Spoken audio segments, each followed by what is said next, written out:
Hello, my name is Christian Alvarado, and I am, for my project, presenting a model to help figure out how to optimize the eradication of Ebola from the 2014-2016 outbreak in South Africa.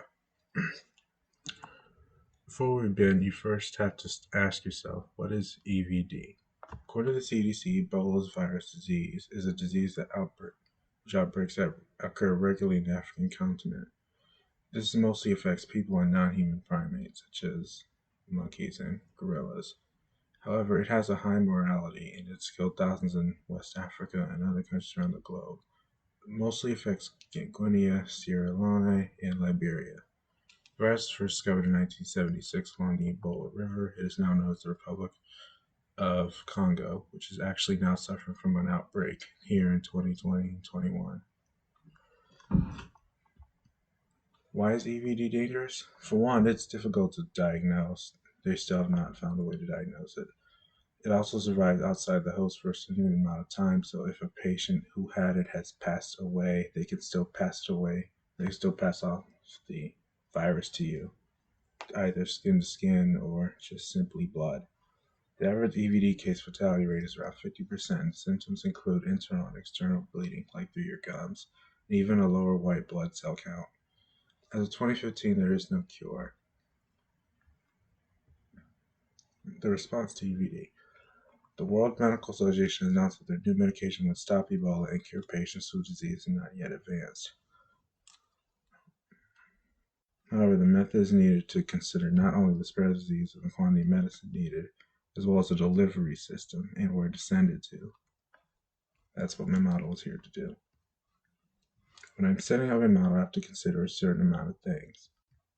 What needs to be considered? When creating this model, you have to accept that possibly more than one system is needed, which was definitely the case here. The model also needs to be simple and easy to use. You also have to create assumptions to help generalize our model, or there will be many variables and factors left unconsidered. And you have to solve for all parts of the problem. You have to consider the spread of the virus, the medication that you need, the amount, the locations of where it needs to go, and the speed at which it needs to be produced. Now to constructing our model. First, we have to account for the infected. We have to assume the following. The population will not change. The rate will remain constant. Incubation of the infection is near impossible to detect. Some infection in the early phase can be cured by the medication, however. People can only be infected once. Now, unfortunately, the SRI model that is most commonly used could not be used here because I considered a fourth grouping of people. I considered five variables. S for susceptible. These are people who get infected but who can get infected but haven't yet contracted the virus, but could. And there's the recovered R. They can be helped and turned susceptible with the medication, but if they become infected, they can't be cured by the medication. However, that doesn't mean that they are deceased or passed away, which is D. Deceased are those who are dead from Ebola, but can no longer be considered infected. And then population, which is a constant of the first four variables. Even more assumption is that as long as the one dose is taken, is that the patient is categorized from recovered to now susceptible. Only early stage patients can use this medication. Patients already contaminated with Ebola can be determined medically as either recovered or infected. We can't account for the birth rate, however, or migration, because these are between districts and there just is not enough evidence to support such the fact.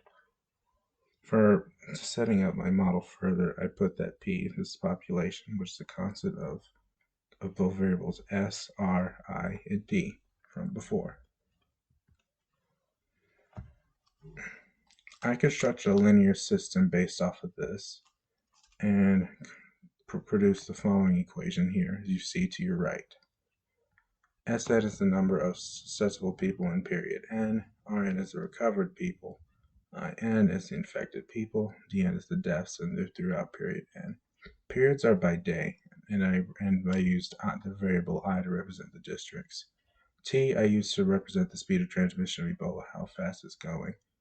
which varies by not only the period of the day, but also the district. P I picked for probability, simple. And it's simply that the patient becomes affected and not considered. It's basically the probability that the patient becomes affected and not considered recovered. When we can use this system to solve for not only just a period without medication, but a period with medication, which is what I tried to do here.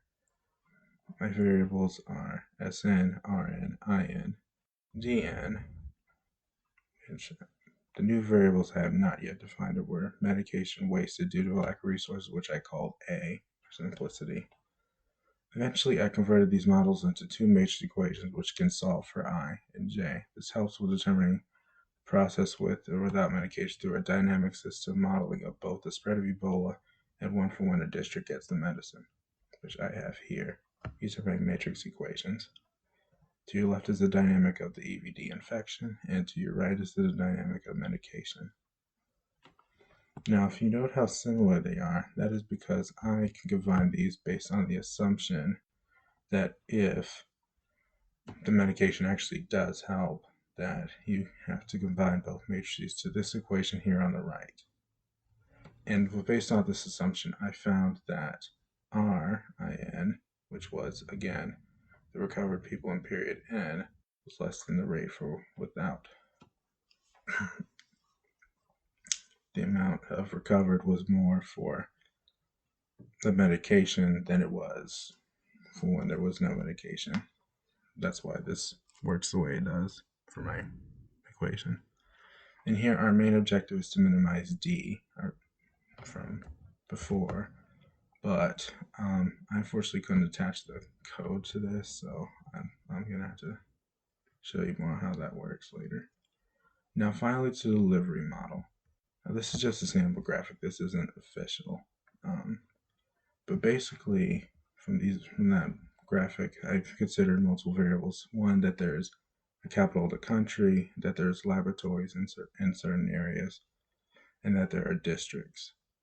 Now there are 5 labs in Guinea, and it is assumed to be at all the sites of all West Africa, and there's also the cost of transportation to consider from the lab site to where the destination would be. And so I figured that it would be crucial to know what is the actual cost of sending this medicine. So I created CAB equals M, which is the number of medicine, multiplied by cost per dose, which is C. Now, I did have multiple difficulties in this project, so that's how far I got. There are multiple ways to create this model, so that's why this was very difficult. And past research struggled to find a way to use an SRI model, so that was difficult too. And I discovered that more than one model was needed. But the most difficult part of this project was that this was really the 2014 to 2016 Ebola outbreak, which is considered, in a sense, to be ended. So it's very hard to find any data to support my information here. But right now, we do have an outbreak in 2021 in the Republic of Congo. So Ebola's not over. Anyway, thank you very much. Here are my citations.